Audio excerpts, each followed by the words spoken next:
আর আল্লাহর রাসূল বলেছে তাকদীরকে যদি কোনো কিছু পরাজিত করতে পারতো তাহলে মানুষের বদনজর পরাজিত করতে পারতো। বদনজর অনেক ভয়াবহ জিনিস, বদনজর অনেক ভয়াবহ জিনিস। জীবিত মানুষকে কবরে ফেলে দিতে পারে বদনজর, আল্লাহর রাসূল বলেছেন। জীবিত মানুষকে মৃত বানিয়ে দিতে পারে বদনজর। আব্বুকে এভাবে বলতে নিষেধ করি, কেননা এমনিতেই আমাদের উপর মানুষের বদনজর এবং হিংসার অভাব নাই। তারপরও যখন আব্বু এভাবে বলে তখন কতজনের অন্তরে যে কত কি হয়, কতজনের অন্তর থেকে যে বদনজর এবং হিংসা বের হয় তা আল্লাহ সুবহানাহু ওয়া তাআলা জানে।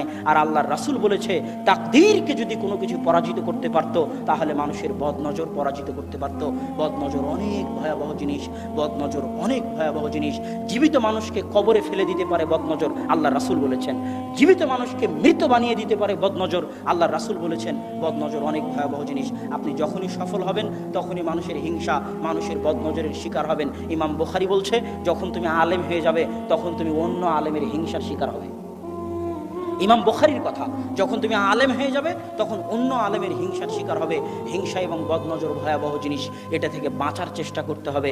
সকাল এবং সন্ধ্যার দোয়াগুলো মুখস্থ করে নাস ফালাক ইখলাস পড়ার মাধ্যমে, নিজেকে ফু দেওয়ার মাধ্যমে, বিসমিল্লাহি লা ইয়াযুররু মা ইসমিহি শাইউন ফিল আরদি ওয়ালা ফিস সামা ওয়া হুয়াস সামিউল বাসীর, এটা 3 বার পড়ার মাধ্যমে, আউযু বিকালিমাতিল্লাহি তাম্মাহ মিন কুল্লি শাইতানিন ওয়া হাম্মাহ ওয়া মিন কুল্লি আইনিন লাম্মাহ, এই দোয়া পড়ার মাধ্যমে, এগুলোর মাধ্যমে নিজেকে বদনজর থেকে হেফাজত করার চেষ্টা করতে হবে।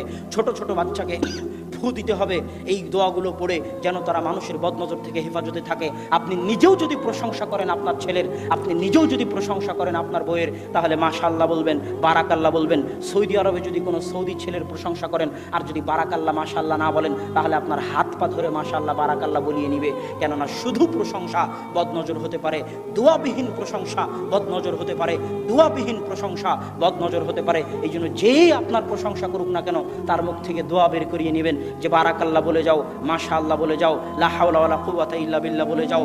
যেই প্রশংসা করবে তার মুখ থেকে দোয়া বের করে নিতে হবে। আর আপনি নিজেও যখন প্রশংসা করবেন তখনও দোয়া করতে হবে, কেননা দোয়া ছাড়া প্রশংসা বদনজর।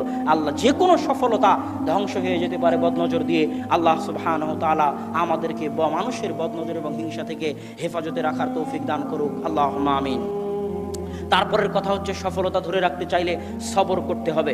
সবর মানে লেগে থাকা। আল্লাহ রাসূল বলছে আদওয়ামুহা ওয়া ইন কাল্লা, কোনো ছোট আমল, অল্প আমলও গুরুত্বপূর্ণ যদি সেটা মানুষ নিয়মিত করতে থাকে। পৃথিবীর খুব কম মানুষ সবর করতে পারে। আজকে আমার বক্তব্য শুনে হয়তো ভাবলেন ঠিক আছে সকাল সন্ধ্যার দোয়া পড়বো, বক্তব্য শুনে হয়তো ভাবলেন যে দোয়াগুলো বললাম এই দোয়াগুলো মুখস্থ করবেন, 2 দিন পড়লেন, 3 দিন পড়লেন, 4 দিনের দিন আর ধরে রাখতে পারবেন না। এর নাম মানুষ। আপনি শুনলেন কোরআন তেলাওয়াত করতে হবে, 2 দিন 3 দিন পড়লেন, 4 দিনের দিন ধরে রাখতে পারবেন না। আপনি শুনলেন ঘুমানোর আগে মোবাইল চালানো যাবে না, ঘুম থেকে উঠে মোবাইল চালানো যাবে না, 2-3 দিন আমল করার পর 4 দিন আর ধরে রাখতে পারবেন না। এর নাম মানুষ। এই জন্য সফল হওয়ার সবচেয়ে বড় মাধ্যম হচ্ছে সবর, লেগে থাকা, ধৈর্য ধারণের সাথে লেগে থাকা। যা কিছু হোক না কেন সবরই আপনাকে বিজয়ী করবে। পৃথিবীতে বিজয়ী হওয়ার সবচেয়ে বড় মাধ্যম হচ্ছে সবর, যার জ্বলন্ত উদাহরণ নাম নিতে চাই না। আফগানিস্তানের মাটিতে কিছুদিন আগে আপনারা দেখতে পেলেন, এই 2-3 দিন আগে আমেরিকার সাথে যারা চুক্তি করলো তারা শুধু সবর দিয়েই, ধৈর্য দিয়েই এই পর্যন্ত আসতে পেরেছে। ধৈর্য দিয়েই 20 বছর ধৈর্য। বাপরে বাপরে বাপ! কোথায় ইউসুফ আলাইহিস সালাতু ওয়াস সালাম, তার বাপ নবী, তার দাদা নবী, তার দাদার পিতা নবী, তার বাপ ইয়াকুব নবী, তার দাদা ইসহাক নবী, তার দাদার বাপ ইব্রাহিম নবী। এতগুলো নবীর সন্তান হওয়ার পরেও, এতগুলো নবীর দোয়া থাকার পরেও ইউসুফ কুয়ায় ঝুলে, কুয়ায় মরে কি বাঁচে। ওখান থেকে কৃতদাস, নবীর ছেলে কৃতদাস, বাপ নবী, দাদা নবী, দাদার বাপ নবী, সে কৃতদাস।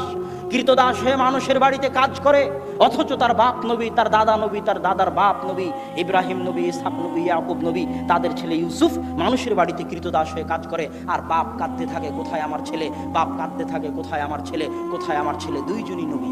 তারপরে কৃতদাস অবস্থায় অপবাদ মাথায় নিয়ে জেলখানায় চলে যায়, 1 যুগ জেলখানায় কাটিয়ে দেয়। তিনি নিজে নবী, তার বাপ নবী, তার দাদা নবী, তার দাদার বাপ নবী। তাহলে কি রকমের ধৈর্যের পরিচয় তারা দিয়েছেন!